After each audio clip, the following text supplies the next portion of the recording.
It's a Thursday, which is kind of a Friday for you guys. A little Friday. It is. It is a Friday for you guys. Thursday becoming Friday. Coming out of a first Friday. It's just all Friday. It's all coming up roads. It all comes up. You okay? I don't know. Right there? I don't know. A lot of working out, a lot of eating, a lot of G's a P. Short period of time. One of the great conversations you could ever have with a human in the Hoff conversation we just had.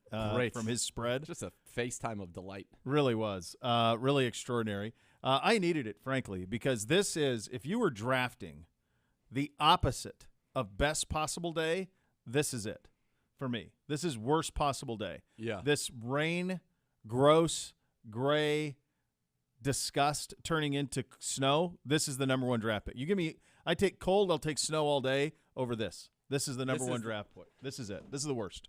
It's a little warmer than, like, I'd hate it even more if it was like 42, which is what's going to happen at like 6 o'clock. Yeah. Which is going to be great. Can't wait. But this is right there. This is basically March. This is terrible. There's a phrase I like to use that I can't use on this air that I use with my kids to describe something like this. And you say, this is the beep, and it ends with an S. It starts with an S. Bootsy's line, he put horrible and terrible together, unbeknownst, so everything's torrible. It is torrible. It's torrible. That's his answer. That's what it is. It's torrible out there. It's awful. Where's this water going to go, meteorologist Gibby? Where's the water going to go, man? Right into your basement. Don't say well, not mine, but well, yeah, I'm same. I do have 3 sumps. Yeah. No water. Wow. I don't know. Like, I think they said, like, in Valley View or Independence, like, the river is supposed to crest at 21.5 feet. I saw that. I saw it. My wife had talked me into watching the Olympics, and Michaela Sifrin was racing last night. So I said, fine, so we'll watch. Did she get it together? Oh, no. I'll get to that in a second. So before they get to the women's the hockey stuff, all of a sudden, like, the news was on at 10:30, and I see Russ Mitchell up there, and he's giving the performance, and they go to the meteorologist, and she proceeds to say just that there's a 21-foot. I feel like we glossed over that a little bit. 21 feet in the Cuyahoga River seems like a big deal to me. Considering that I floated on it not that long ago, and it was like a foot deep, I feel like that's a little bit – that seems substantial. Yeah. Seems more than.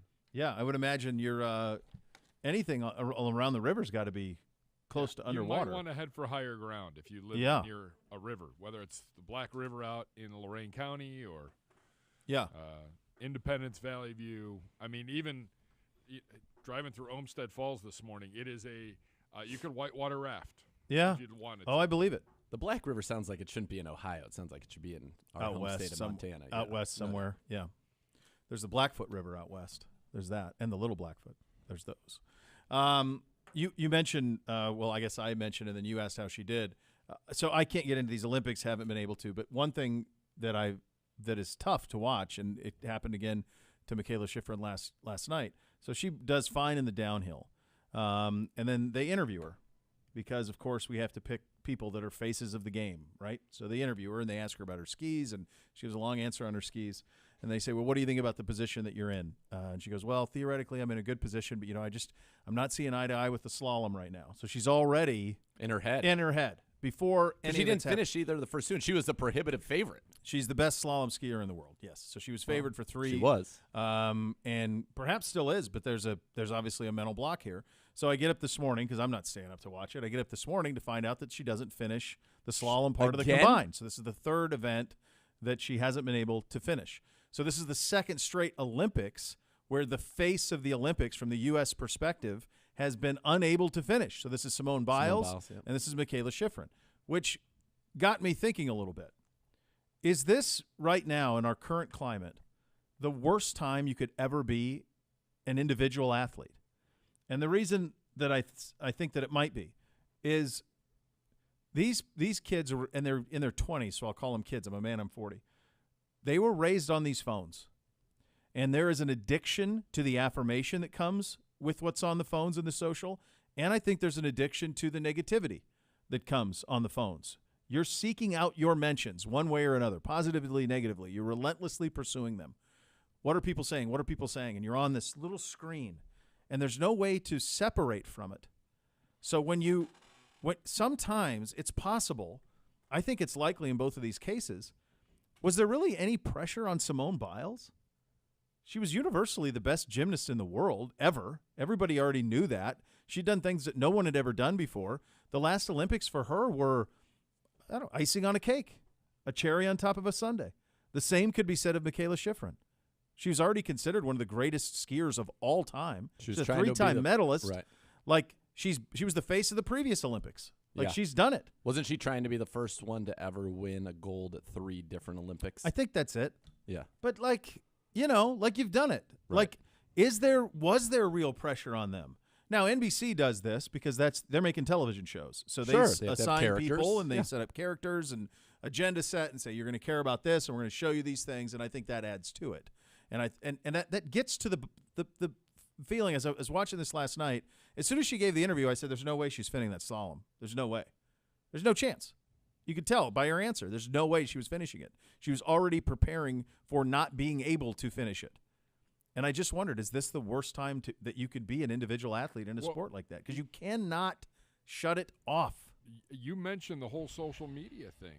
Right, after her first fall, I think it was like hours after, she's posting on Instagram and she's posting on Twitter. And I'm like, just stay off because there's probably nothing positive that you're going to run into out there on there. Yeah.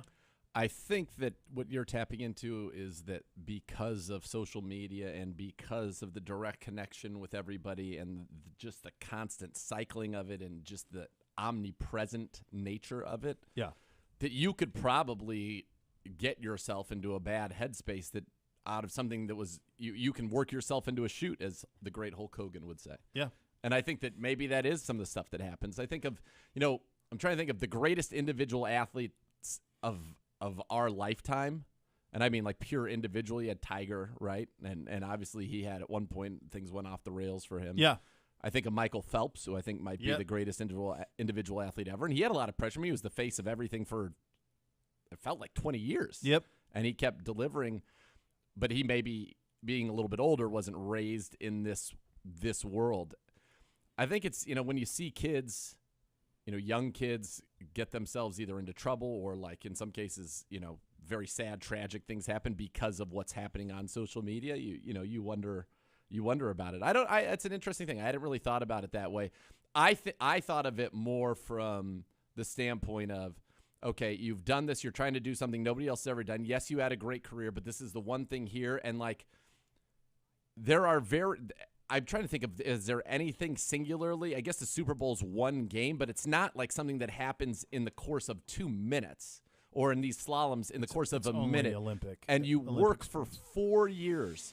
Everything that you do for 4 years is for one race that could be a minute long.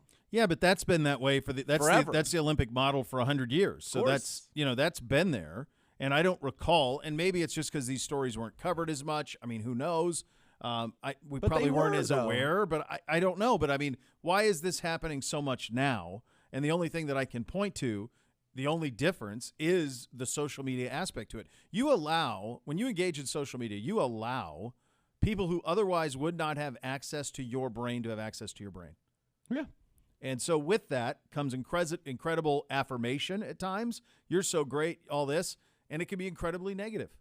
I mean, look at Baker. I don't think we're stepping out of bounds saying that it's been a struggle for him with it. And to the point where he got off of it and said, I'm done. I'm out. I can't do it. It's tough. But these guys that are of this age, that are in these 20s, and I'm victim too.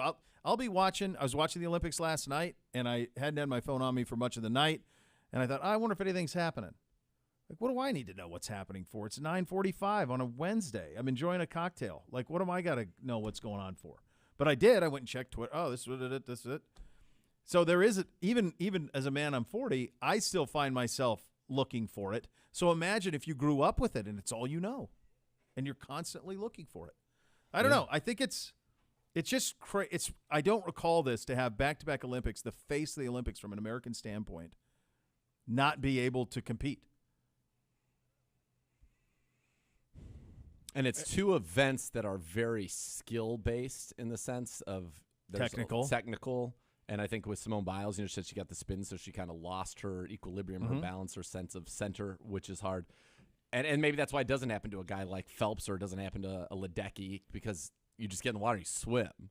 Now there is a Bolt or sprinters like that. You're running fast. Like there's no Right. I mean, there's technique in your Sure, start of course. and all I'm of not those minimizing things. it. I'm just saying, like, it's not as technical as going around a bunch of sticks in the ground while going 50 miles an hour. There's not a lot that you can get into your head. Whereas No. in golf, though, you've seen guys like, Yeah. and this is pre-social media, but you see a guy like David Duvall, for the kids out there who don't even know who David Duvall is other than maybe a sometime commentator. He was the best player in the world for number one in the world. at least a year, Mm-hmm. and then couldn't break 80 Right. at all. Oh, we see it all the time. You see it with Markelle Fultz. You remember Chuck Knobloch not throwing to first base. You remember Rick Ankiel, who was one of the best young pitchers ever, who all of a sudden couldn't throw it straight. And to his credit, became an a good outfielder. hitter. Yeah. Became a great major leaguer as an outfielder. So there's a lot of examples. Like the Markelle Fultz one is crazy. Number one overall pick, and he can't shoot. Forgot how to shoot. Seems impossible that you would forget how to shoot. It's all you've done. But that's probably how it feels for Michaela Schiffer on a slalom. Like it's all she's done. Why am I missing a gate? That's why there was, I think, because of those things that you just listed out, there were people that maybe thought Jamar Chase dropping the ball was a real, like maybe he just started Steve Saxon it. I just wonder what these ratings are going to look like when it's all said and done, because a lot of these events that you're seeing in primetime have already happened. Well, that's the only reason that my wife could get me to watch it is if it's live. So this was live last night. Yeah. Schifrin was live. So that I made me to watch because it was live. If it's taped, I'm not into it. Between that and frankly, you know, there have been some great moments for Team USA, but a lot of people have I would say it's probably been a disappointing Olympics for Team USA in a number of areas that they thought they were going to be a big factor in. Yes. I've watched maybe an hour total of Olympics. Yeah, I'm about there. I've gotten some luge in. I got the mixed curling team, the Italian team, just incredible. Just an incredible performance in the mixed doubles curling. I really am fascinated by how good they were. Like, they were wizards amongst wizards. I'm serious. She's the one who does the yelling. I've seen but some it was highlights her of and him. It was, mixed doubles. They both. I didn't see a lot of yelling as much as I saw just dominance and then them be able to bend those stones in ways that nobody else was, where they were just like whooping people. Like, they whooped everybody. That's great. They were unbelievable. Yeah. So that was great. And then I saw the second Schifrin run where she was out after 6 seconds and then sat on the side for like 10 minutes by herself. That was tough to watch. Yes, and then they wouldn't go off of her. They kept the camera on her because it's drama. Relentless. That's what I kind of felt like they were complicit too much yesterday with this long interview with her in between. Like, can we just let her finish? Let her race. Let her do what she needs. Let her finish. Focus. Like, do we have to put a camera in her face every 10 seconds? No. You know, I guess it's part of the deal, but it just felt too much for me. A little bit. Invasive. Yeah. Did you guys see what is happening up at Oakland Hills in the Detroit area? No. You haven't. No. Type into the Twitter machine Oakland Hills, the host of 6 U.S. Opens, Oakland Hills, Bloomfield, Michigan. Yep, the country club. Sure. And news, massive fire ripping through the clubhouse. Wow. Wait till you see the images. It seems like it's gone. It's gone. Over 100,000 square foot clubhouse, 100 years old, up in smoke in about an hour and a half this morning. Wow, what happened? Sounds like it started in the attic. I guess they just put $12 million into the club, and they were, hoping to host U.S. Opens again. But up in smoke. I mean, that is a big clubhouse. I mean, what's one around here for people who aren't if they're driving around? What's one around here is there one up here that big? No, Countries is a pretty big estate type when you look at it, like a monstrous. Yeah, but not like that. I mean, no. Yeah, I don't know. Yeah. Wow. Yeah. All up, all gone. Pretty wild. Whew. Pretty wild. That's sad. Yeah, I don't even think they can get. It doesn't look like they can even get close enough to fight it. What's interesting is there's early pictures of it. So it starts in the middle portion of the clubhouse, and there's early pictures of the flames coming out of the roof, and there are firemen who are just like kind of standing there watching it. So I don't know if it was something. I mean, they're pros; they would know. But it didn't seem like it was something that was like known very quickly. We're not saving this sucker, is what it looked like. Man. Yeah. So crazy indeed. This was from the Move the Sticks podcast. Daniel Jeremiah and Rhett Lewis giving a little bit of a preview of what could be the next month in the National Football League. Let's have a listen. a lot of intriguing teams in terms of cap space to monitor what they do. And then, of course, once we get some of these free agents set, then we'll have a better idea of where the draft needs are. Can I tell you just one thing, though? We can talk about free agency, and I cannot wait. It's going to be here before you know it. But trade season, I think, might beat free agency season. I think we're going to see movement. I think the Rams have emboldened a lot of these teams to not only be aggressive but to be creative. And I think we're going to see some trades this offseason where instead of what we would always joke during cut down day, there'd be trash for trash trades. So I'm going to cut my guy, you're going to cut your guy. Let's trade for him, and then when we cut him, it doesn't look like we cut our own guy. We cut your guy. This is going to be quality for quality. I think we could see in this offseason some really, really good players just that fit different teams, and that we could see some movement via the trades that we haven't seen in a long time. I think it's going to be fun. I think it will be if you get the quarterbacks involved. I mean, that's where the real intrigue happens. Yeah. If there's quarterback movement and certainly the ones that are involved, you're talking about Watson and Wilson and Rodgers would probably have to be a trade too. Obviously, Garoppolo's going to have to be a trade. So if those things happen, now you're on. Now you're on for something there. But that's never happened in this league. No, the Matt Stafford thing was very rare. Very rare for franchise quarterbacks to move. Does Atlanta, can they move Matt Ryan? I know there's a lot of money in that. I don't know how that would work, but I know that it would cost quite a bit. Is that somebody who could be a restructure and trade? Like, could you do that? It would have to be. It would have to be, right? Eat some of the money. Right. Because it's a big number.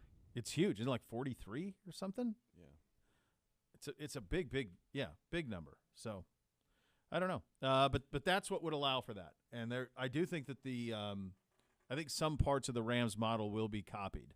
But I don't think it's something that everybody can do. Matt Ryan's cap hit this year is $48 million. His dead money would be $40.5 million. Man. Yeah, that's hard to. Yikes. His cap year hit the next year is $43 million. So his money breaks down 16.2 base salary, 9.3 million signing bonus, which he's received 9.3 million in each of the last 5 years as a signing bonus. 7.5 million roster bonus, $2 million option, $13 million restructure. His cap hit is $48 million. That a big one? Yeah. That's a big one. A lot of fun on the program. Are we doing Ask CBD today on a Thursday? Oh, yeah. Bobby Mackling has given us like 100 questions that are all great. Oh, great. I love it. I absolutely love it. So we'll have a little fun with that. We'll go around the league coming up next. We're off and running on a Thursday. Cleveland Browns Daily, 850 ESPN Cleveland.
Rumpke Waste Recycling, family-owned, operated. Whether you join them as a customer or as an employee, you'll be part of the family. Visit rumpke.com to learn more as we go around the league. You've seen this image of Stafford. So this photographer falls right in front of him, and then he basically says to his wife, hey, you go check that out. Turns out she identified herself on social, and she fractured her spine. All I will say, it's a bad look. The only thing you can hope for from his perspective is, and just to try to wrap your mind into why you weren't a little bit more helpful, is maybe he's hammered. Oh, he was hammered. I saw him later hammered. I just don't know when this happened. I mean, did it happen? At what point of the hammer did that happen? He was talking in cursive, as they like to say. Yeah. Why do they do that? What? Why don't you just pace yourself and tell the speech and then partake? It's the sun. It's a lot of it's the sun. They're blowing off a lot of steam. It's a lot of and I think it's like that's what they do. Tom Brady yesterday with the unbelievable tweet. Hey, make sure you mix in a water. Thought that was great. I hope the photographer's okay. I think Stafford was we're at a party. I'm a little wasted, or a lot. It happens. And he was just like, whoa. I can't deal with this. He's not in a position to provide aid. No, he is the wrong person to help. And if he just walked away and didn't, get his wife going, I think it'd be worse. It's not great. It's not great. Not an ideal handling of the situation. Maybe look. Sure. Express some sympathy. I'm sure he'll do something nice for the lady, but and it's not his fault it happened. No, it's not nothing his to do fault. with him. He's got not a stinking thing to do with it. It just happened. Yeah, it did just happen. Yeah. What did you make of their parade? I mean, as parades go, because Cincinnati had one too yesterday. They had a rally. Oh, did they? Cincinnati had a rally. Yep. I think that the parade standards, and this is not, I'm saying this without bias. I really truly believe that the parade standards. In my mind, there are two parades that are just better than every other parade I've ever seen. And the Philly one was good, but Philly had so much destruction associated with them winning the Super Bowl the night before. That on brand. It dampens. I hope that doesn't happen here. I mean, we had the NBA one. It's going to be different when this happens. Our parade, that NBA parade was great. It was great. It was unbelievable. Yeah. It was an elite parade. And then Tampa last year with the boats and the throwing of the Lombardi on boat to boat and Brady. That was maybe peak parade. I don't have a problem with that. Those are my two favorite parades. Yeah. Yeah, the image, I'm not sure who captured it, but the image of LeBron in front of the LeBron was pretty great. Yeah. That's pretty great. Did you go to that? My oldest and I were flying out to Montana that day. So my wife took the two littles, but I went north, or west, rather. She took the two littles. Yeah. How did that go? I think her mom was involved. I think it was fine. Fine. Yeah. Well, it was a very friendly, cheery scene. Were you down there, Gibbe? I was. So I had to meet the plane when it came back.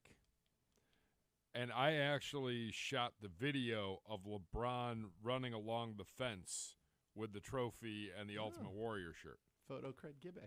Add another thing to this right, list of right great place, right place, right time. That's fantastic.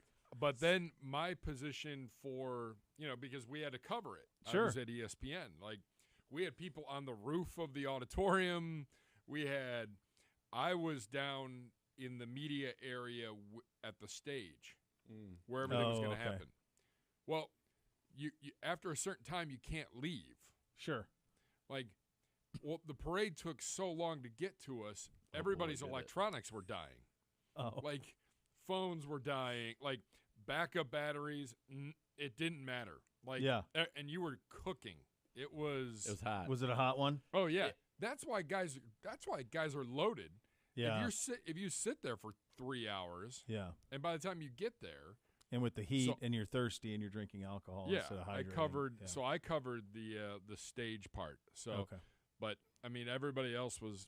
It's probably one of my regrets that I didn't just bring the kids down to be a part of that. But they were still young, and the older one could care less about sports at that time. And I don't think the younger one. I don't know if she would have appreciated.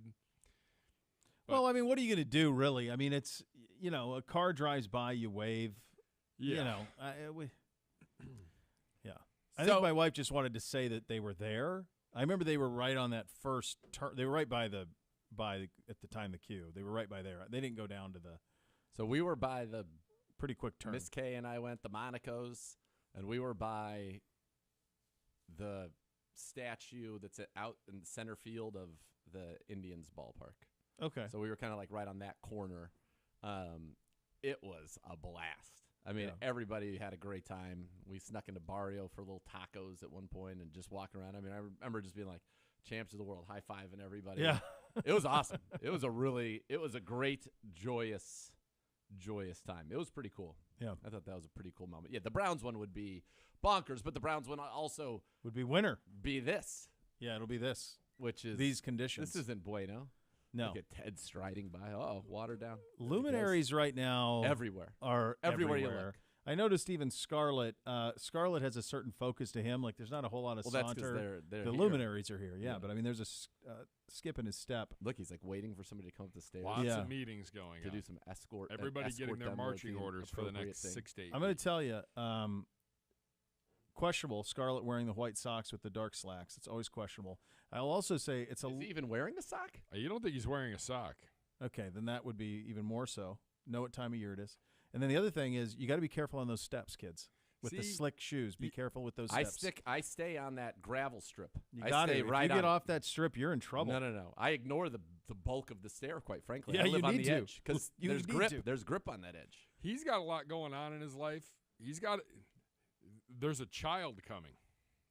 Oh, he's got. So that doesn't mean he can't put on socks. I mean, I got 3 kids for crying out loud. You wear socks. Zegura, how often do you wear socks? He's not in slacks. He's to work. It's apples and avocados every day. He's also in sweatpants today. I wear a lot of no-show socks. He's in sweatpants today. I mean, he's not in a business slack. These are maroon joggers. These are very nice. Oh, that's the travel suit. It comes with, by the way, a matching hoodie. It does. You have a little bit of your version of what The Rock wore at the Super Bowl. But it's one color. All one color as opposed to 2. I think in that case, the most significant aspect of the outfit. Yeah, you're going to want it to match. I think that's critical. Yeah. So strange that he went that color. I just don't. Why didn't you just wear? Yeah. Just wear black. Wear black. Blue or even if you wear those pants, lovely pants. Put wear a white or black t-shirt on. Yes. White. Right. White. That's why I wore this today up top. Many options. I felt like if I'm otherwise it's pretty overpowering to your destination tomorrow because that's like your travel suit. It is a travel suit. Maybe I'll run it back. I don't know. We'll see. No one's going to tell you no. Yeah. No one gets hurt. So what? Go ahead. You got news and notes. I got a couple things for you. All right. Thing one. Okay. I know you're not hard of seeing, so your thoughts, your initial reactions to the teaser that was dropped for the LD documentary. Oh, I haven't seen this. Oh, baby. Who dropped a teaser? HBO Max. They did? A 2-part documentary on Larry David. What? Oh, no, I didn't see this. March 1st, I want to say. 2 parts. It's just interviews with him, and he's like how he's a fraud, and he's funny, but it's going to be like a real deep interview and just running through his whole life and existence. It's going to be incredible. I was already fully hooked. I mean, I'll dive into this. I watched. They did a documentary on Carl Icahn that I watched yesterday. That's very, very good. The Takeover Specialist. Pretty much any doc they do, I'm in. But it's LD. It's LD. Yeah. Yeah. No. As soon as we go to break, I'll be watching this and taking. I look forward to that very much. So I had that for you. All right. What else? Which I thought was pretty good. And then the next one is actually on. It's on Gibbe's list here. Poor Pat Mahomes. I just feel like things are not going well in the Mahomes homestead on the home front. Look, I think that he finds himself. So this is in relationship to the video last night. So he's on the court. He's courtside for Texas Tech basketball. I did some good lip reading on it. I think I've got a pretty good. I couldn't make it out. I haven't had a time to put a lot of time. You think I was pretty on it, Gibbe? Actually, you were dead on. Okay, so there's 2 I went couples. Back and watched it. Yes. For those who haven't seen, there's a couple on the out there courtside at Texas Tech game. There's a couple leans into Pat Mahomes. At the time, he's got his arm around his fiance wife. Whatever. Is she his wife now? Whatever. Wife, I think. And then once the guy leans back, Mahomes puts the arm back, and now we're going to have a little separation. Then they have a thing, and then she turns around and makes some faces, and away we go. So that sets the table. So the guy, whatever the guy says, this is my analysis of it. Whatever the guy says, you can, when you watch it back, watch it through this lens. Mahomes' you can see him be like, I didn't enjoy what was just said. Whatever that was, I'm not pleased with it. Am I going to say anything? Am I not going to say anything? You kind of see as it go through his head. He's like, arm up. Now I've committed. Now I'm saying something. Says something to her. She's like, so she's team guy at this point. I think she's just relax. You're at a game. Yeah, I don't know. So she then turns to and says, Patrick just said something about my B friends, and you can read that clear as day. And then she makes like another face, mutters something, and then asks him what the score is, and he's like, all right, this way, he's like done. And then I see her like awkwardly clap. Well, she tried to play it off, and then she said it to them, like he just said something about my B friends. Yeah. And then they said something, she kind of laughed at that, and then she's muttering, and I don't know. He just looked. That's a look I've seen before. Know that look? Yeah, well, that's not good. I would say that there's another example. We started off talking about the social media crushing these Olympic kids. The social media that made her and his brother, who needs that? Nobody. Who needs that, man? Nobody. Not me. I worry about that relationship a little bit. And the only reason why I worry is because they just did have a baby. But they've been together since like high school. Well, that might be his first mistake. Well, it could be. I don't know. I mean, she's been there it's been a long run. Yeah, but that's tough. It's the other thing. Everything's caught now, right? You can't get away with anything. Everything has a camera on it. Everything. Some changes to the NFL Combine schedule for prospects as some of the league concerned, so Gibby writes. The Combine will now have players do measurements, bench press, on-field workouts all the same day. It's a departure from past years when the measurements were one day, bench press and others, and on-field work the next. Do you guys think we'll ever see a thing where we get an overhaul of the Combine in terms of the way it's done? And it seems like it's lacking importance almost every year. It's not. There's so many more workouts. You know, all these guys come on campus. You go see them at their place. Like, do you think the Combine will ever? It's always going to be a big media event, but do you think that it feels like it's already the importance of it to the teams is dwindling? I don't know about that because the medical portion of it is so important to the teams. Yes, can't argue and that. So that's a part of it that's not necessarily the televised portion of it. You know, I think you want to see how the guys run. You get to be in the room with them. You get to ask them some questions. Now, you'll do that with 30 guys, but, I mean, the number of people you get to see there, I think it helps you whittle down your list. So I do think there's tremendous value. The medical is the most valuable part of it by far. By far. Yeah. Is this the last one in Indy? I don't think so. I just based on the way that everybody was talking about what happened and just dealing with LA to try to deal with it, you know, for an event like that, it kind of makes me think that I think it's definitely in the rotation. I think it'll stay. It's just so easy. It's just so easy. It's such an easy place to go. It's such an easy place to deal with all of it. It's very, very easy. I would agree with that. You could put it on the road, though. You could make it like the Super Bowl. You could take it to Minneapolis. I will you say could this, take too. It to I feel Dallas I Dallas feel like it could. Same. We could see a resurgence in it because we didn't have it last year. And what do you mean? From what way? I think teams and coaches, like, not being able to have that one-on-one interaction, like in the suites. Mm-hmm. I think those podium sessions, we have a BPA coming out here in a little bit. Shameless. There you go. Shameless. Eric Edholm from Yahoo. Of course. He was like, I love the podium sessions because you can read guys a lot better than you can over a Zoom. Well, from a media perspective, sure. For sure. I mean, that's what I said. It's always going to be a big media thing.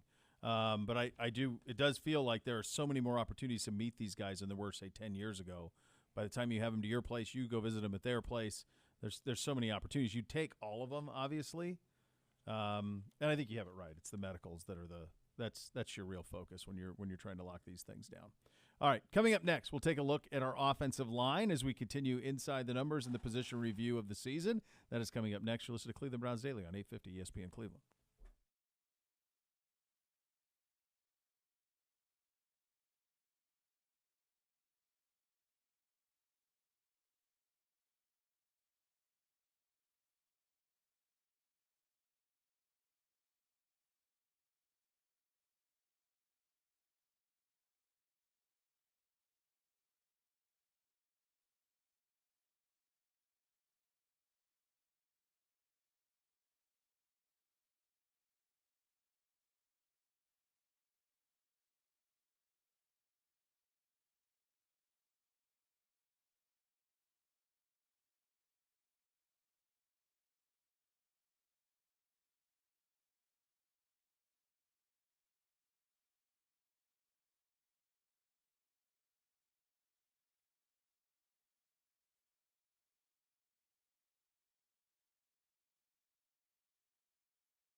Well, the weather outside, cold, although not going to get that way tonight, certainly. And a nice hot bath or shower would feel pretty good. Why not transform your bathroom into a custom bath? It'll feel like a spa. Let the Bath Authority make this a reality for you at a fraction of the cost of the competitors. The Bath Authority is Cleveland's premier bath and shower remodeler. The expert factory-trained installers, they're all there. Give them a call now for $500 off your next custom bath or shower remodel.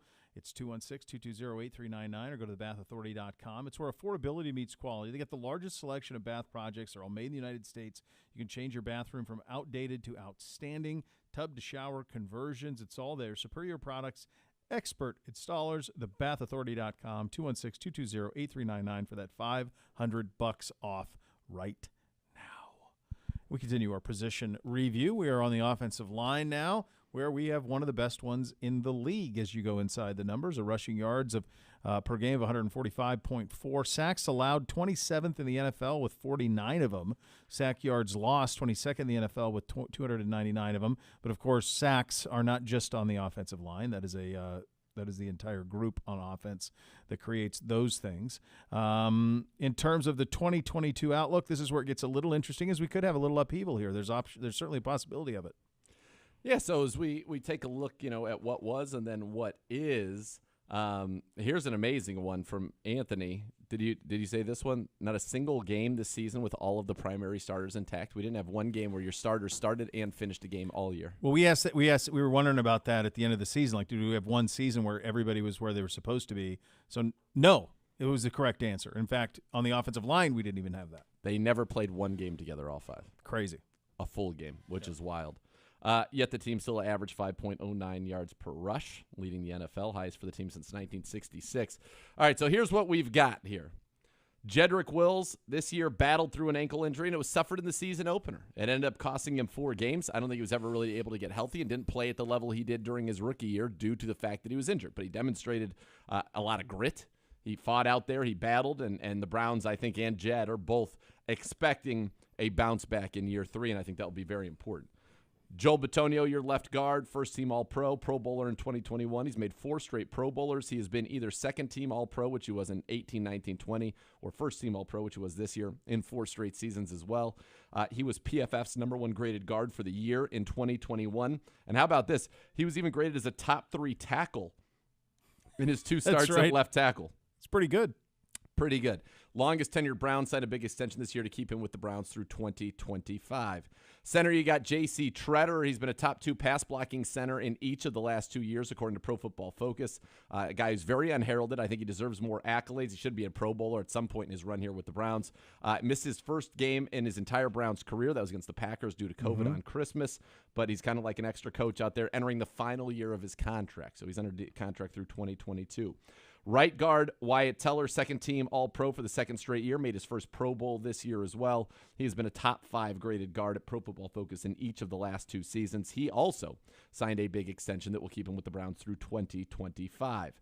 Jack Conklin, first-team All-Pro in 2020, has been first-team All-Pro twice in his 6-year career. Season was cut short to injuries. Do you know he only played in 7 games? 7 games. Yeah, I mean, now that we're going through this again, it's you start to remember how little all of this was together, which I'm not going to pretend is pleasant. No, but you're aware of. I do. Yeah, it seems about right. I mean, you remember how many games all these guys missed. So 7 games.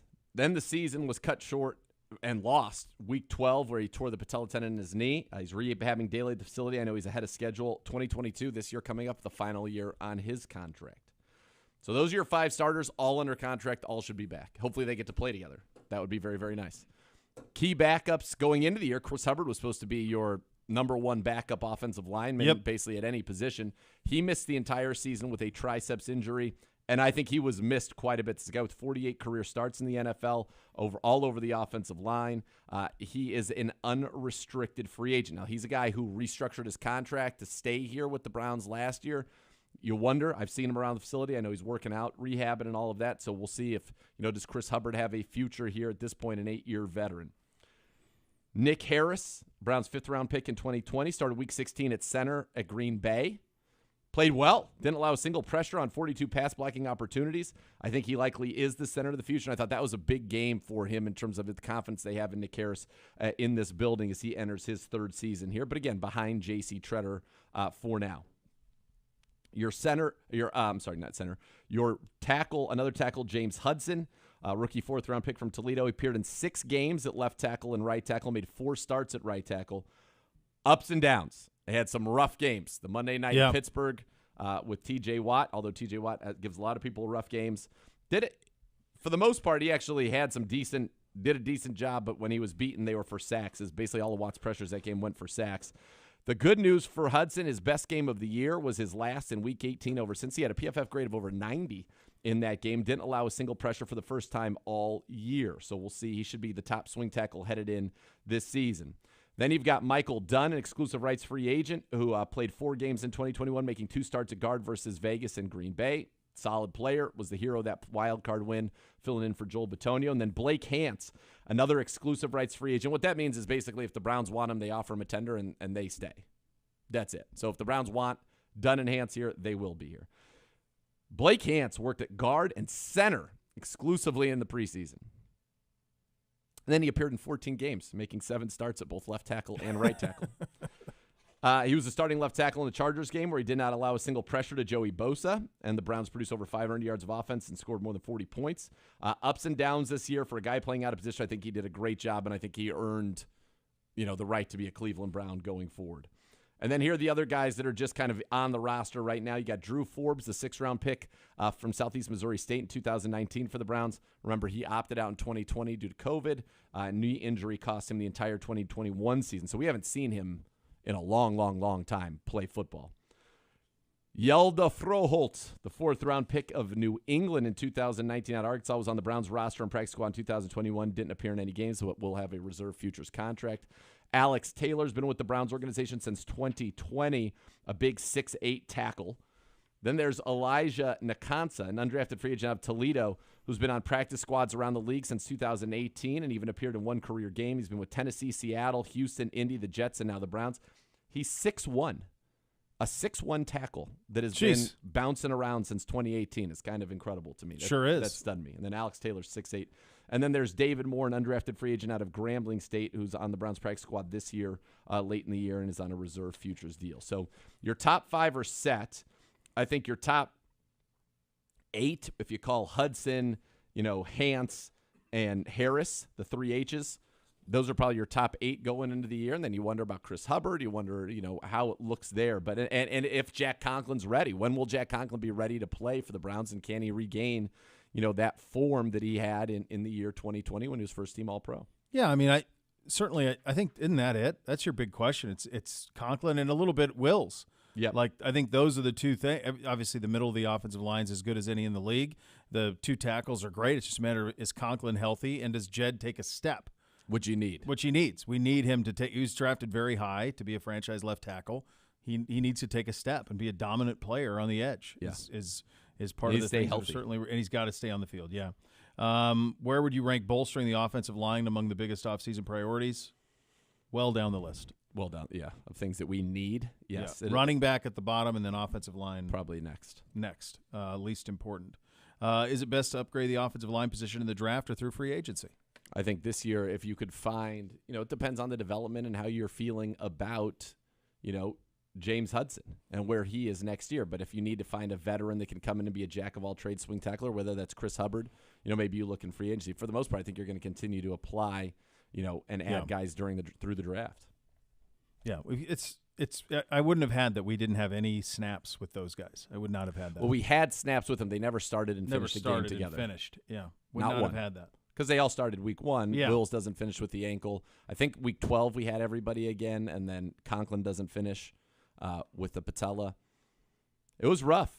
Conklin had the elbow injury. That was in the middle of the year. I mean, just a lot of kind of freak things, and it was unfortunate. And so the Browns, if you wanted to go back and say and go play the excuse game, the Browns have a ton of excuses for why last year did not go as it should have gone. This would be one of them. I mean, this line, which a lot is invested in terms of 2 guards on massive extensions, 2, a right tackle that you paid handsomely in free agency and delivered an all-pro season for you in his first year, a left tackle that you spent a lot of draft capital on with the 10th overall pick, and then a center who's compensated very nicely. I think J.C. Treader makes around $10 million a year. So there's a lot invested there, and you never got to really reap the rewards of that investment. Yeah, and honestly, it's a microcosm of the whole operation. Sure, is you weren't able to reap the benefits of the investment, whether that was at Odell and some of the stuff that happened there. Certainly, even on really only the defensive side, did you have something that grew into what you anticipated it being offensively.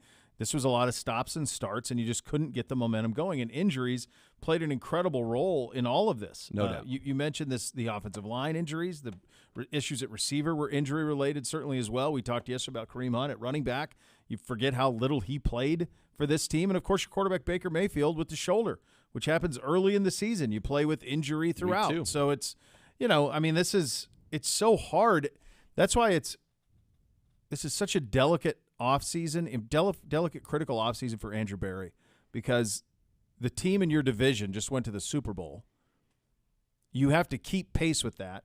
You have a roster that ought to be in a win-now situation. Everybody in here thinks it's in a win-now situation, but you have some things that have to be improved upon, and it's a little bit of a tricky needle to thread on how to do it.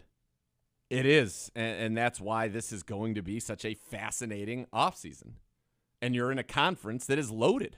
I mean, that's the fact. This conference is flat out loaded. I don't know. You try to think, there's certain circumstances. We've talked about this before, like the Manning, Brady, Roethlisberger AFC. It seems like it's been an AFC stronghold for 20 years where most of the quarterbacks are in this side. They're in this conference. And that's why when you see the stuff about Deshaun Watson and the Bucs or the Vikings, you get it. Go there. Stay out of it. Stay away from it. The Bucs have also done extensive research on Russell Wilson. Oh, I think I think they are the most likely Rams copycat. Yeah. I think they're the most likely. I think you give up ones. What do you need? What do you need to make it happen? I think they are clearly the most likely Rams copycat. Because Dallas, the NFC could be interesting if all of a sudden, if Russ jumps from Seattle to Tampa Bay, if Watson ends up, I guess maybe with the Vikings, if Rodgers stays with Green Bay, and if Brady pops up with the 49ers. Well, that would be all of a sudden a remarkable thing. If all of a sudden he was with the Niners, that would be. That feels like of all the things the most likely.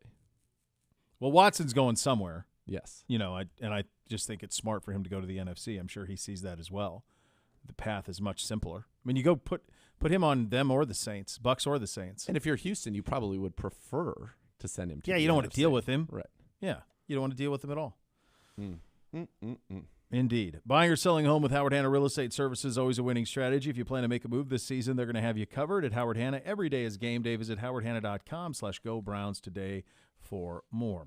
Coming up next, a little fun on All-Star Weekend. We will get into that coming up. We also have a little bit of a redraft of the 2021 draft. It's a mailbag edition of the program. Final hour of the week, kids. You listen to Cleveland Browns Daily on 850 ESPN Cleveland.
Gambling without setting limits on how much you're going to wager or how long you'll play is like a football team going into a game without a game plan. Probably going to end up in a loss. Is.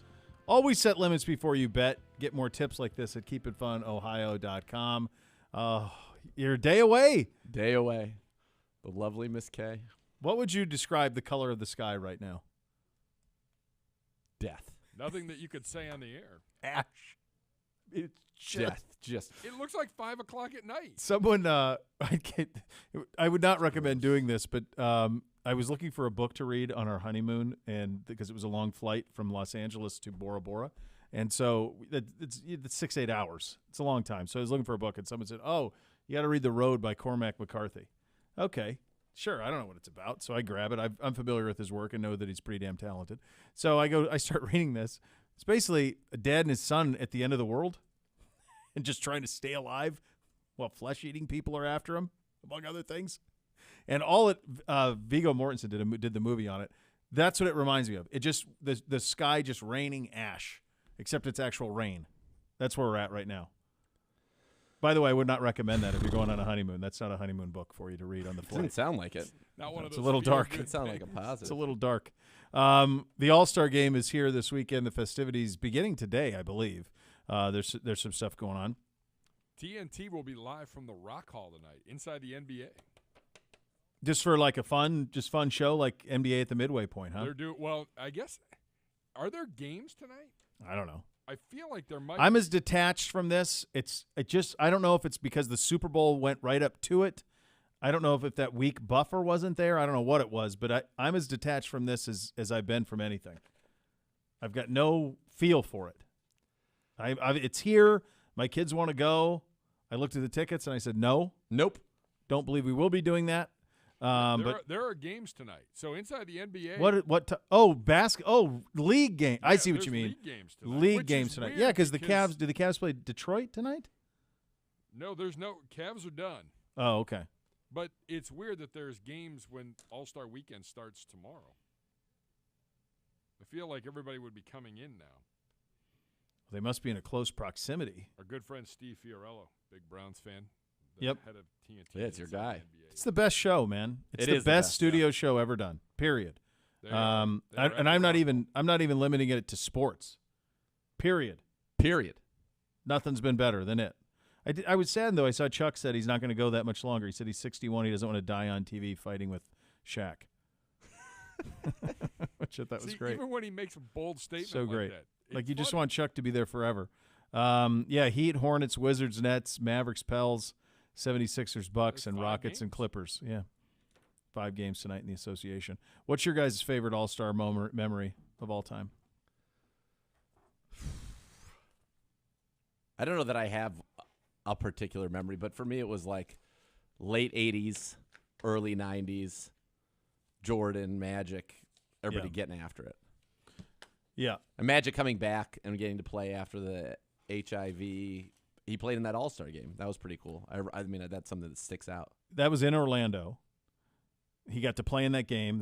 Fans voted him in. Remember, some people were nervous about it. Yeah. Really nervous about it. So he played in the game.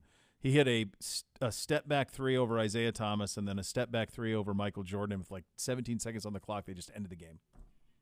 That's it. That's it. That's it. That's enough. It's not getting any better. Here's the MVP award, and away we go. That was my favorite as a guy who loved Magic as a kid. When I think of the All-Star game at its best, though, and for me, we didn't have NBA up until the All-Star game. This was the first time you got to see the NBA in the year. So my only ability to see NBA as a kid was through the pages of Sports Illustrated and then as soon as the All-Star game happened. And then from that point on, so it went All-Star weekend, then the very next Sunday typically was the first Lakers-Celtics game of the year. Kicked off, they would do like a Sunday game on CBS. Yeah. Tommy Heinz and Dick Stockton. They do like a Sunday national game, but it was Lakers-Celtics would be the one that was at next weekend. So that was it. But I vividly remember I had VHSs of All-Star Weekend recorded with the dunk contests. Oh yeah, like the Michael Dominique in Chicago dunk contest. I've seen it 1,000 times. The one in Seattle where Jordan wins in Seattle in the All-Star game. The Bird. I wrote that right here. Larry Bird 3-point. Yeah, just walked. That was the best. Just walked. The best. Yeah. Black Cobra had that last night. We did a 3-point contest on his little team. Really? So he had to hit the last shot to win it. And he spun the last ball. It was the money ball. He spun it, and he shot it, and he turned, and he went like that and walked away, and he hit it. I said, pretty good if you're going to hit it. You better hit it. Gotta hit it. You better hit it, Coach. Amazing. Yeah, he had it last night. So that was fun. Well, how about you, Gibby? What was yours? You know, I loved watching those All-Star games with Magic and Michael. Well, East-West really mattered. Yeah. Like the last 10 minutes of that game, like there was a lot of fun. The key to it is the point guard. And so you had Magic and Isaiah doesn't get the credit for how great he was. People of a certain age don't remember how great he was as a player. But they were both showmen, too. So it was a lot of no-look, behind the back, all those passes. Bird was an elite passer. So that was the joy of it was that. You have to have a guy playing guard handling the ball. The fun is in the distribution. That likes to share the rock. Right? So Jay Kidd did that. He was awesome in All-Star games. Steve Nash was awesome in All-Star games. You know, you can't have, a lot of these guys, now it's just so much more one-on-one and pick and roll stuff. Like it's not – there's not that sharing. There was that great pass from Steph to Giannis, 3 years ago where he bounced it up for the alley-oop? Yeah, yeah. But they really don't contest anything at the rim now. Like they let all of it go. No, they used to play a little bit at the end. That's why I like those games. Yeah. Oh, yeah. And they will now because they've changed it. Remember now they're playing to a limit? They go to a finite score now in the fourth quarter. They don't go to the end of the game. It's the first team to get there. First team to whatever the number. You had 25 or whatever, and then that's the team that wins. So that'll allow for a little bit of juice. I wish they'd go back to East-West. I know that, guys don't stay in one conference as much as they used to, but I did like the idea of that. The draft's fine, though, too, which is what we're going to do here. All right, so we're going to draft our starting 5 and 1 reserve based on this year's participants in the All-Star game. So I will tell you that I will be drafting my team under the idea of this would be a fun All-Star team to watch. Okay. Gibby, I'm trying to put together a good team. It's going to be competitive but fun. Are we doing it snake style or are we? Yeah, we have to. It has to be snake. Otherwise, it's nonsense. How did we do this last time? Did you go when the last time we drafted? Did you go first? I think I did. You did. You did? Yeah. I was in the middle. I had no double picks. Okay. Well, you can have a double pick. Do you want third or 1? And I'll take the other one, and Gibby will have the middle. Perfect. You go 1 or 3. Hold on, I'm thinking.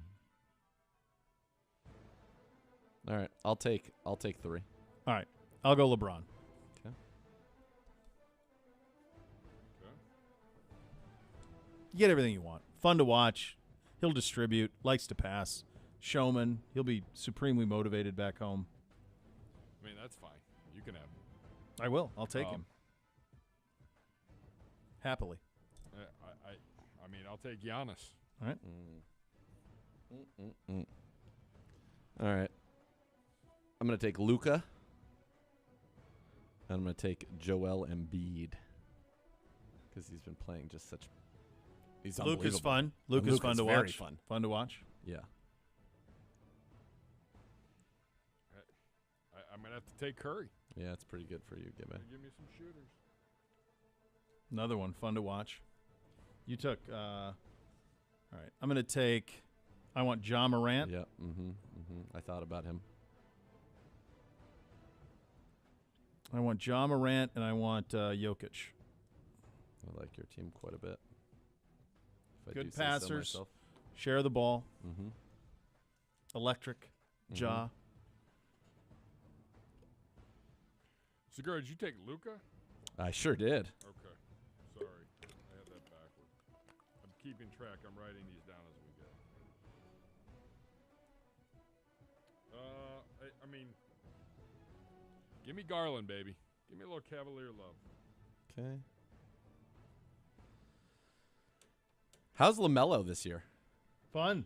He's good, right? Fun. Yeah, I think. A lot of fun. I think he'd be he'd be a lot of fun in a game like this. So I got LaMelo, Luka, and Embiid. I need somebody on the front that can stroke it and be fun to play. And I've just always been a fan of this guy. I've always been a Jason Tatum fan. Give me Jason Tatum. I like him quite a bit. Smooth. Who are you taking? So I got Tatum. Jason So I've got Tatum. LaMelo Ball at the 1, Luka at the 2, Tatum at the 3, Embiid at the 5.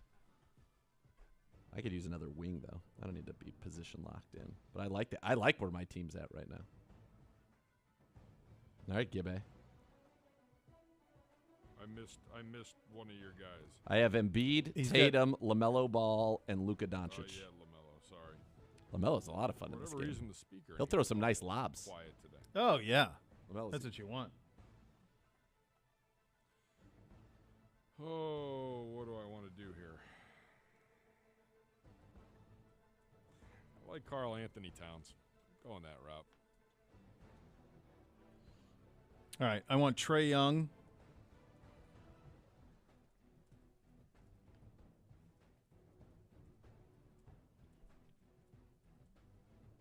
I'll take Trae Young and Devin Booker. All right, Trae. That's good. I'm going to get a couple guys I want here. Trae Young, you said? Yep. I like that. And Booker. Yep. So you got some shooters. That's for darn sure. And who did you take, Gibbe? He took Karl Anthony Towns. I got to make a pick here now. No, I get to make two. No, I haven't picked No, yet. he's in between us. I had taken Towns before. All right, go ahead. took- Oh, man, this is great. This shaped up very well. The three people I had my eye on, I'm definitely going to get two of This them. is going well. This is my final two.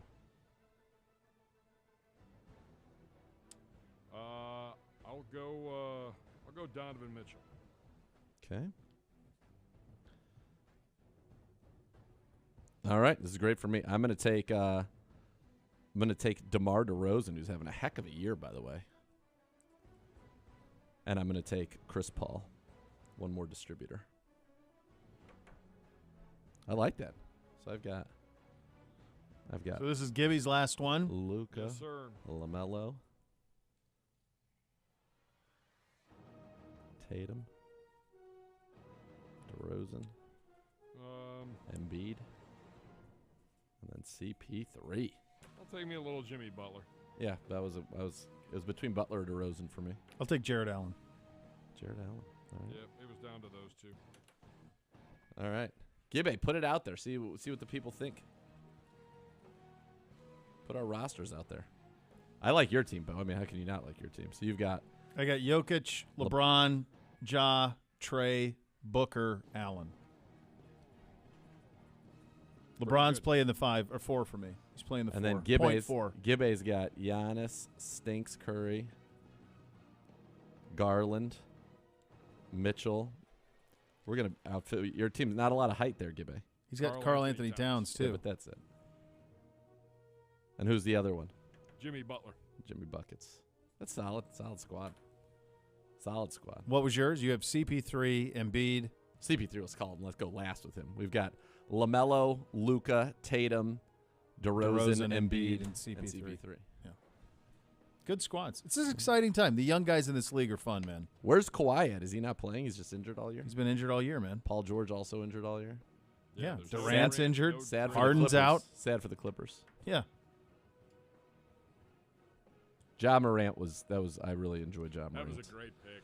Love Ja Morant. I just think it was I would have had him electric. He would have been third for me. Like if I picked 3 people, I would have taken him there. But I mean, Luka's absurd, and Embiid is as fun to watch a big guy play basketball right now as there is. Yeah, I mean, if you're watching like just fun to watch, this is pure joy. Yeah. I mean, you've got Trey and John, LeBron, all great passers, great shooters. Booker's dead eye. Trey's hair bob. Jokic is a fantastic shooter, passer, big.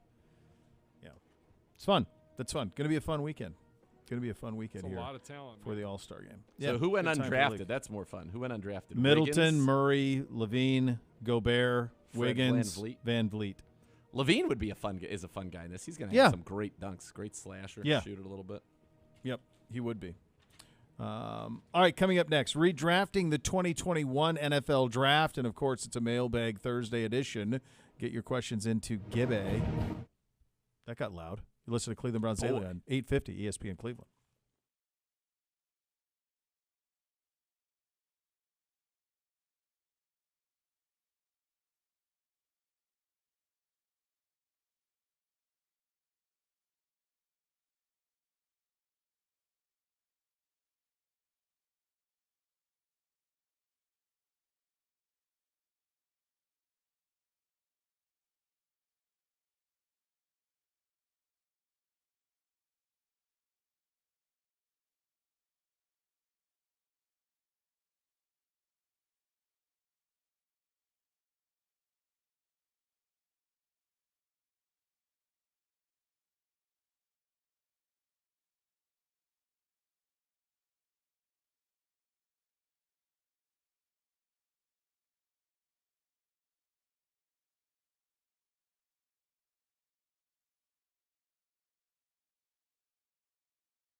Beau here for my friends at EOX Vantage. EOX Vantage connects core systems that don't talk. From reportings and analytics to insight and decision-making, you can gain a real picture of your business decisions. You can eliminate the Excel nightmares from business processes. You can see your important information in one place.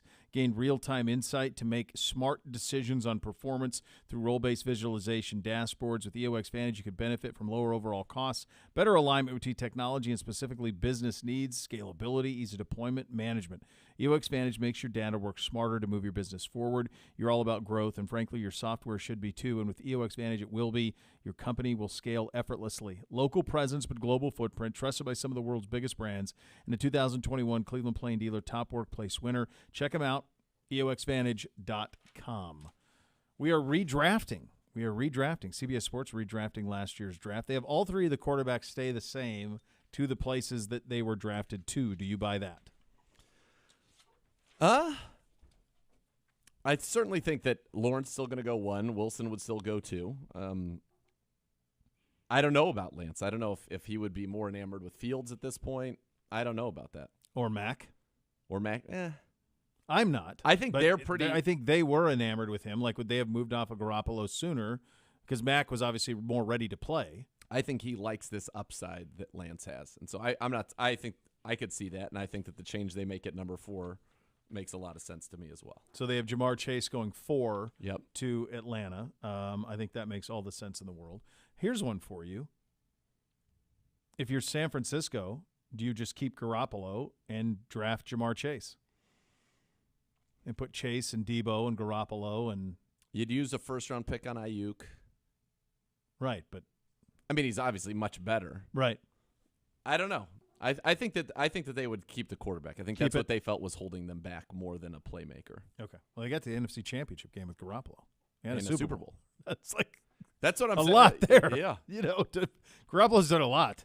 Yes, he's quite good. He's quite good. So Chase 4 to Atlanta. That is, of course, the spot where Kyle Pitts went. So then that makes the Bengals take Jalen Waddle. That's probably the biggest. And Waddle's really, really good. He's just not Chase. Right. But Waddle then going there. Rashawn Slater goes to the Dolphins at pick 7. Micah Parsons at 8. I like that. To the Lions. I like that one a lot. Who did the Lions end up taking? Penei Sewell. That's right. Yep. Who they have going here at number 8 to Carolina. And then Denver with our guy, Greg Newsome, all the way up at number 9. As the top corner in the draft there at that point, which is pretty cool. Cool for Greg Newsome. So he becomes the top corner in the draft. And then this one, which I think Dallas would have been terrifying. Obviously, Micah Parsons was great, but he's off the board now. You throw Kyle Pitts onto that team? They are the – like, if you're them, like, did the window open and close? Maybe. Kind of feels like it a little bit to me. Like, it was kind of open. This wasn't a great NFC. I mean, this Rams team's not a great team. They're good. Really good, but they're not great. No. They're very beatable. Green Bay's got to be the ones kicking themselves. For sure. Yeah. You got to win one game. Mike McCarthy or Cliff Kingsbury? Probably Kingsbury. I don't know that. I don't know. McCarthy is one of the great hoodwinks of all time. Do you remember that press conference when they basically put him on the stand and he admitted that he didn't watch all the games? Yeah. Remember that? Yeah. That was part of the sales pitch to Jerry. Was I watched every game. By the way, so what? Why is that hard? You're not doing anything else. So that was a big sales pitch. I know the league. I watched every play of every game. Okay, well, how hard's that? I could have done that if I didn't have a job. Sure. Not hard. So then the other thing was he was buddies with analytics, and he hooked up with the PFF guys, and he now believed in analytics. Wrong. Well, come to find out, as that information is giving out, no, he didn't. He actually he pushed back on a lot of what PFF is all about. Yep. So that was a lie. Yep. He was hired under false pretenses. Yep. And he's a tough squeeze in a suit. And he wears absurd amount of camel. Loves the camel. Loves that look. It's a beautiful look. It is, but it's got to be paired with other colors. You can't go camel head to toe. Camel on camel. Camel on camel's not going to work. Creed Humphrey, who was the other guy who got one of the votes for NFL Rookie of the Year, goes to the Giants. Trey Smith, Devonta Smith to the Chargers. So they would have Devonta Smith, Mike Williams, and Keenan Allen for Herbert. That would have been pretty good. That would have been pretty good. Yeah. Patrick Surtain he was really good. He goes to the Vikings. Davis Mills way up. Davis Mills ahead of Mac Jones. You think the Patriots would do that? He played pretty well against them in that game. They had the lead there. If that's the case, then why do people think that they're going after a quarterback or would want one? if people are that high on Davis Mills. Yeah. That Houston is? Yeah. I don't know. They seem to like Davis Mills. I don't know that they are. I don't know that I've ever seen him evaluated this high. Yes, there he is, pick 15. Really high. Amon St. Brown, who was great for the Lions. It was a 4th-round pick. 4th-round pick. So that's a pretty – he might have the biggest descent of anybody in this draft. Yeah, it looks like it. Trayvon Moore, Elijah Moore goes to the Dolphins. Mac Jones lands in Washington. Justin Fields lands in the Bears. At number 20, Javon Holland to Indy. Elijah Vera Tucker goes to the Titans. Eric Stokes, he was a 2nd-round pick, wasn't he? I think he was the first pick of the 2nd round by the Jags. Yep. Samuel Cosme, the offensive lineman, goes to Pittsburgh. Pat Freiermuth, who's great, goes to Jacksonville. Yep. They get us with JOK, so we get our guy anyway. Our guys, we were really smart on both. Yeah. They were underdrafted. Both, yes, significantly so. Good job by us. By a wide margin, and that man, Mr. Cook. Yeah, Glenn. That's my guy. Christian Barmore, then going to Baltimore. Jason Odafe Owe now going to the Saints. Barmore was 3rd round to the Patriots. Right. Odafe Owe went to the Ravens, who then they ended up with 2 somehow. They must have traded because they had Bateman and Owe went back-to-back for the Ravens. I right. Say. Hobbs and Rousseau, Kwity Paye. Rousseau's who drafted him. And Ernest Jones goes to the Bucks. Pretty good draft. It was a good draft, and the majority of first-round guys are still in the first round here. Yeah, and so not a lot of misses. And, both of our guys ascended nicely. They did. They did ascend nicely. They had our boy Newsome, first corner off the board. Worthy. That's what I say. I said that when we were talking about this earlier. Like, we have a Super Bowl defense. We have a defense that's built for this NFL. Yeah. To win in this NFL defensively, no one's going to stop anybody. So can you wreak havoc on the big downs with your defensive line? Yes. Do you have people in the back end who are playmakers, who can get interceptions, tip balls, create havoc on the back end? Yes. Yeah. We have those things. It's how the defense is built. OBM Ohio Business Machine, preferred copier provider, your Cleveland Browns. They have all the X's and O's to your office. Call 216-485-2000 or visit ohiobusinessmachines.com. A Mailbag Thursday coming up next. Listen to Cleveland Browns Daily on 850 ESPN Cleveland.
Beau here for Indy East 4th. Excited to be part of the great story of East 4th Street, bringing a music-themed atmosphere, Southern comfort cuisine, rooftop patio bar to East 4th, offer unique menu items paired with barrel-aged cocktails brought to you by the owners of Char Whiskey Bar and Grill and Avo Modern Mexican. Stop by this Thursday through Sunday as the All-Star festivities begin. It's going to be one of the hot spots. You can book that. Lunch opens at noon. Mark your calendars for February 26th for Indy East 4th brunch. Indy is hiring as well. Stop into Indy on East 4th Street to apply. Learn more at Indy East 4th on social. Hello, Gibby. Hi, boys. How are you? Ask me in 22 minutes. You guys both have your bags packed, don't you? Not yet. Got senior night tomorrow night. Oh, it's a big night. That's emotional. Is Mama ready? There's a lot going on. There's way more than I thought was going to be happening. It's a total production. Oh, are we emotional? How's Mom? No, I think so far we're good. It is emotional. We're okay on I'm this emotional. One. Like, there really wasn't. There was a little bit of an emotion on the golf, but that was like her last round. Yeah. And then they each senior said some things. So like there's 8 seniors on the boys team and there's 7 senior cheerleaders. Oh, so you got a lot. You got to get through some. Got to get through some people, yeah. So I feel like there's not going to be a lot of time for the whole emotion thing. I don't know. Can I ask you guys this? Please. Do either of you have like a vivid recollection of any of your senior day, senior night activities? Oh, yes. Oh, yeah. I do not at all. Oh, yeah. I remember it very well. Yeah. Senior year of hoops. Yeah. 16-3. We're one of the top 10 teams in the state. Playing a Valley Forge team that we'd already crushed. Thought we were just going to roll them, and they punked us on senior day. On senior day? Wow. Next day. Oh, gosh. Not a great day to be at practice. No. Might as well have been not. October, and we were getting ready to get in conditioning shape. I remember being very emotional for my mom. Hoops was my favorite. Football was emotional too, but basketball was a whole other level, just more intimate. Yeah. I hit my first 4 threes in the game, and my coach was trying to sub me out. I was the last senior on the court, and he was trying to sub me out with like 2.5 minutes to go. We were up pretty good, and I said, I want one more, and I said, no, I want to shoot from the hash mark, and I want to go out, and he goes, fine. So I shot from the hash mark, and I made it, and he subbed me out. That's awesome. And that was it. True story. Is this on video anywhere? It is. Yeah, it is. I'd love to watch this. Do you have a VHS? I'll get it from my dad. Yeah. Actually, I my do dad have sent me a VHS. box of VHS tapes of all my games and everything. What do I like do that. with Like, this? It's still sitting in the box. I want one more from the hash mark. We always used to end every practice. We do long distance shooting contests, me against him, and so my coach is a great guy, and so there was a hash mark. Yeah. I don't even know if they have them anymore on courts. They have them on Now that NBA I think courts. about it. Yeah, but I don't even know what it represented. I think it was where the coach could go to. But it was like, you know that? It's like Yeah. on the court. It's like but I don't know that they're out there anymore. yay big on the court. Like Yeah, that. like I that. don't think so. I don't think they are. I don't know what those were for. No, They were in 2K. I know that. They were Yeah. on the courts in 2K. Yeah, I I mean, I have everything all these else, courts, and I don't remember them being there. There wasn't a whole lot. I mean, Yeah. I don't. Basketball is different than football, though, from a senior night standpoint. I feel like. Football, there's so many people. I mean, football senior day, I mean, that was emotional too, but basketball was just so intimate. Football, you had to introduce a bunch of people. There's so many people everywhere, you know. Yeah, I don't know. We'll It's see good, how though. it goes. Like I said, there seems to be a lot more production, and I think that's good because you're honoring the kids. Yeah. Which is great. But I'm like, honey, you have me running all over God's green earth tomorrow. It's a day off. It's a full day. Like, Well, not like you're going to do and anything. we leave on Saturday. Well, I mean, the driving around tomorrow could be a little hazardous. I don't know what tonight's going to bring. Yeah. It's going to bring the gates of hell is what it's going to bring. Well, Yeah. yeah, pretty much. Twitter mailbag time. Let's do it. At Browns_daily. Hashtag AskCBD. Adam tweets us directly. What is everyone's favorite sports movie? So I have 2 answers for this. I have a comedy version and an emotional version. The comedy version is Major League, slightly over Caddyshack, and the emotional version is Hoosiers. Those are the 2. If Caddyshack counts as a sports movie, absolutely, of course it's golf. It's golf. Then that's number one. That's the answer for me. But don't you think they're two different types? Yes, Like there is it's the emotional, inspirational, Remember the Titans, Miracle, Hoosiers, and then there's the comedy, which is Major League, Happy Gilmore, Caddyshack. I really enjoyed Any Given Sunday back in its heyday. I think it's underrated. I think people don't realize it. I think so much of it was you were deterred by how absurd the uniforms looked. Yeah. And it kind of lost it in that. But the it's a good movie. Yeah, I would go Caddyshack. I haven't seen that Any in Given years. Sunday. I owned it on DVD. I bet I have seen that one time in the theater, and that's it. I'm going to have to track that down. I wonder where that's streamed. I can tell you what my least favorite emotional sports movie is by far. What? Rudy. Pure trash. Sucks. I agree. The worst movie probably ever made. Terrible. Awful. Hated every second Terrible. of it. Would like so whiny. Sucks. Awful. Yeah, I think it sucks too. And then when I talk to anybody, I guarantee he loved when I Rudy. talk to anybody who was Gene Smith played on that team, the athletic director of Ohio State. Yeah. Let's just say lots of creative license. Yeah, a lot of licensing. Oh yeah, it's not fully. You love that movie, don't you? It's not that I love it. I like it. Okay. I don't think it's a bad. I find that movie. there's a high correlation. Why does he think he's entitled to play at Notre Dame? Yeah. Like I found though that people that love duked basketball in the late '80s, early '90s also love Rudy. There's a direct correlation. You think? Yeah. Wrong. Yeah. I'm bucking that trend. You don't detest it. I don't detest it. Detest is too strong for me too. I just think it's wildly overrated. I don't think it's not too strong for me. From a funny sports movie standpoint, and I love Major League, Caddyshack. Oh, Major League is just amazing. Major League and Caddyshack are, if they're on, you watch them again. Yes, without a doubt. But I do love, like, the recreation of The Longest Yard with Adam Sandler. I don't know that I saw that one. Fine film, yeah. Let me ask you this. Is there a worse Major League Caddyshack, we both said were our favorite comedy sports movies of all time. Yeah. Tin Cup, also a fine film. Gilmore's great. Have there ever been worse sequels than Major League 2 and Caddyshack 2? Yeah, Major League 3. I mean, Caddyshack 2 is a disaster. Disaster. Absolute disaster. Major League 2 is better than Caddyshack 2. They're both bad. Awful. Really bad. We've slept on, in fact, this genre. There is, there's Days of Thunder and Ricky Bobby, which gives you both the comedy and the inspirational. The idea that they just said, we like Top Gun so much, let's just do it in a race car. Same exact 100%. And they would, ridiculous. Who's in it? Cruise? Print it. And race them. Cole Trickle. And go to the theater and watch it. They did. Blonde good-looking adversary. Best buddy gets in an accident. One dies, one gets hurt. Like the whole thing. Yeah. Even the final scene when he's got to go through the smoke in Days of Thunder, like he had to power through with the MiGs at the end of Top Gun. Yes. Same. Right through the smoke. The jet wash. Power wash through the jet every wash. time. Yeah. Noah tweets at the show, I just turned 21 last week. What are your drink recommendations?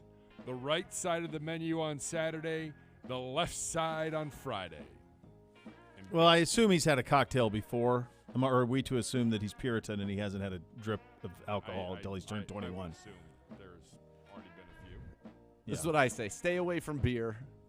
Get into tequila and bourbon and red wine. You're welcome. Yeah, It's expensive. Grab a PBR and call it a day. It's not. I think There's that's a For, misnomer. yeah. You get a bottle of Terramana for $30. Oh yeah. That'll do you nice. Yeah, for a while. I mean, those are the things that I drink currently. Are those things? Yeah, so might as same. well start at 21. Start then. I wish I would have started sooner. The only advice I would give for you on a 21 is you are not beholden to your friends to drink everything that they buy for you.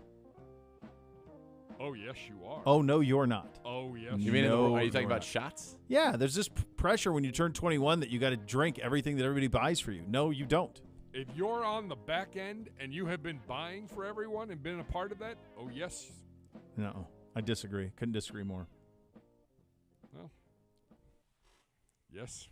Give a. Of course you man. would. I can assure. His wife's the shot queen. I was one of the last two in our group of college Right, friends and it was to turn hell for 21. you, wasn't it? Oh, it was payback. Right, of course. Well, but like, jeez, I did that to them. Yeah. It was only fair that I woke up in the front lawn in a recliner with a sign that said, "Don't feed the animals," covered in vomit. Jeez. What a picture you just painted. Yeah, look what you're just encouraging this poor man to follow that path. I mean, he's already turned 21. Listen to us. So no. I'm assuming he's already been through whatever he's But that's not going that's through. not aspirational. Just have a great time. Yeah. Have some good stuff. Mix in a water. Get out of here. Swarley tweets at the show. Probably too late to join the conversation being such big golf fans. Have you guys ever played disc golf or watched the newer videos of it? Yeah, loved it. Loved it growing up. Played it in college all the time. Frisbee golf? Frolf? So great. Yeah. There's a course called the Diamond X, which is in Billings, Montana. And there is a drivable par 3 there that is that has an elevation change of about 200 feet. And you're on top of a cliff. And the thing just goes. A lot of fun. We used to do it for exercise. We'd run to shots. Good time. That's There's a Coors hoodie. Yellow jacket hoodie right here in the building. Human I've never seen. Love it. You gotta love that. The whole thing really. It all. I've never comes seen together. that guy. Scouts. It all came together though. Scouts, It all man. came together. Big Yeah. meetings. Yeah. Luminaries. Joe, I promise you we will get to your question a little closer to free agency. He was asking about. What about Bobby low-cost, Meckling had a high-potential series of veteran like line. 20 questions that I found all to be entertaining. Quick hitters with Bobby Meckling. Yeah. We'll get to that. Bo saying Rudy and the Wizard of Oz sucks. Why does he hate America? Those movies suck. They both suck. Yeah. Don't I pay feel more attention to strongly me, about the Bobby. Wizard of Oz than I do Rudy. I think Rudy is. I have no interest in ever seeing it again. It's nothing. I think it's wildly overrated. Wizards of Oz is terrible. Terrible. Terrible, Kenny. No kid would want to watch that. Terrible. The only thing that you missed out Terrible. on was Christmas Story, which is a fine film. No, but I didn't. Not that I didn't like it. I just didn't see it, and we went over why I didn't see it because Yeah. it was I didn't have cable and I was Sure, as sure. a kid. But I watched it and I enjoyed it. Now it's a tradition. We watch it every year.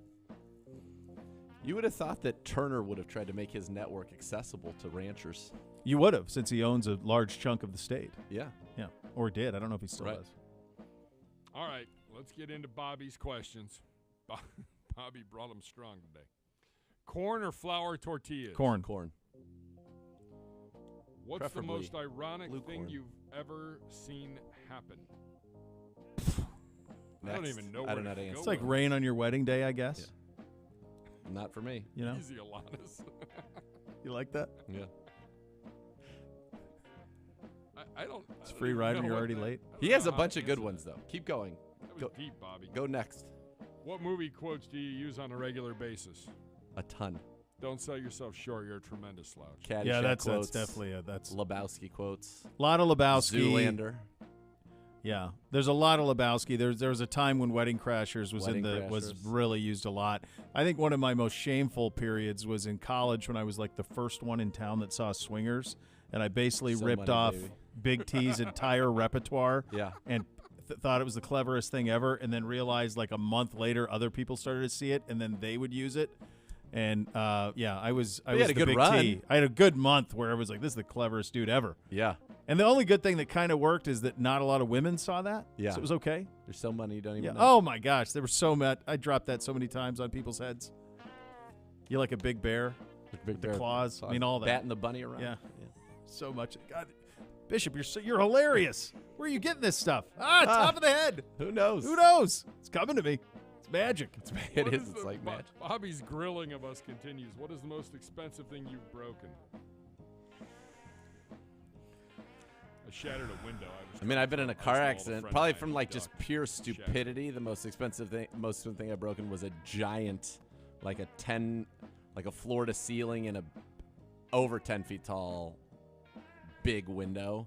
So there was a huge icicle, and I went to knock the icicle down, and I don't know how it did, but it timbered back towards the house and Oh, no. right through the window, just explosivo. I don't think I don't have a big break. I'm trying to Have think. you ever been in a car accident? Yeah, but it was a minor. Yeah. It was a minor one. probably something in having to do with, but I'm trying to, probably something in harvest. I could see I remember shearing an auger once because I was like 12 years old trying to operate an auger. That didn't go well. And I remember my parents not being pleased about that. My dad especially, my uncle not pleased. I guess that's what comes to mind. I've been pretty careful with the expensive stuff. Yeah, you got to be. That's exactly right. This question's got Zegura's name written all over it. What's the weirdest thing a house guest has ever done at your house? Because I feel we're like on this the air happens to too you more than anybody. Yeah, we're on the radio. I mean, I've had a billion. I mean, there was one time a guy had walked out of his room that he was sleeping in for the night and was micturating upon my carpet just out in the middle of the hall. Why? Thought it was the bathroom. Why? Don't know. That guy said no.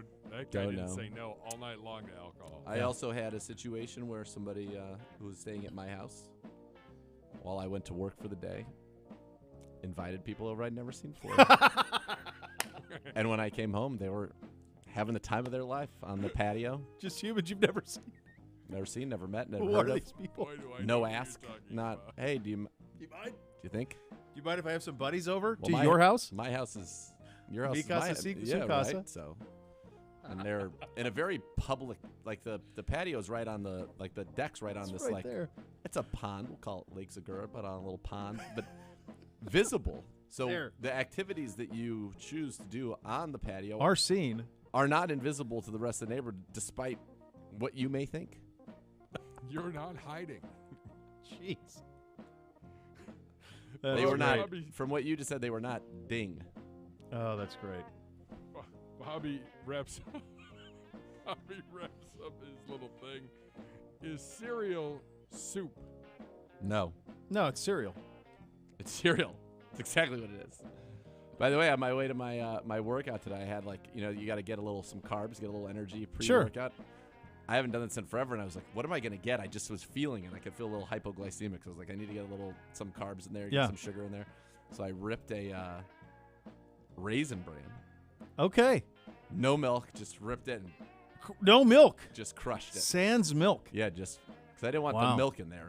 Milk, I don't think you want in there right before you go get after. No, you do nut milk.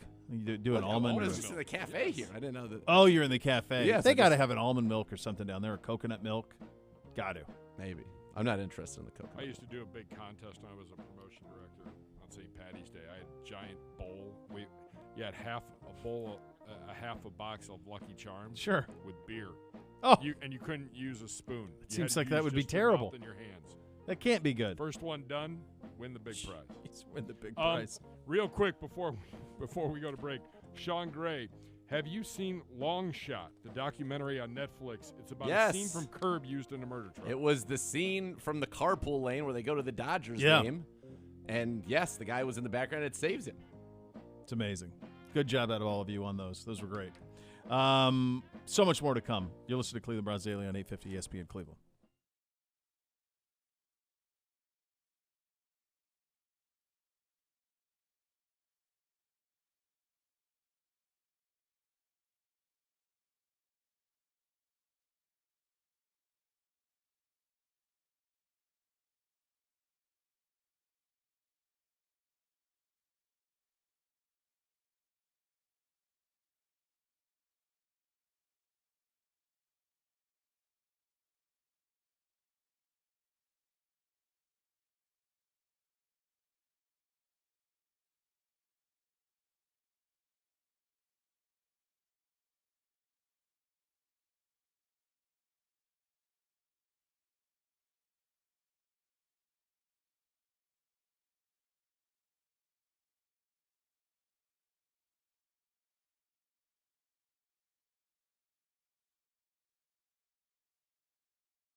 When a medical mistake causes your injury, call the medical malpractice attorneys at 1-800-ELK, Ohio.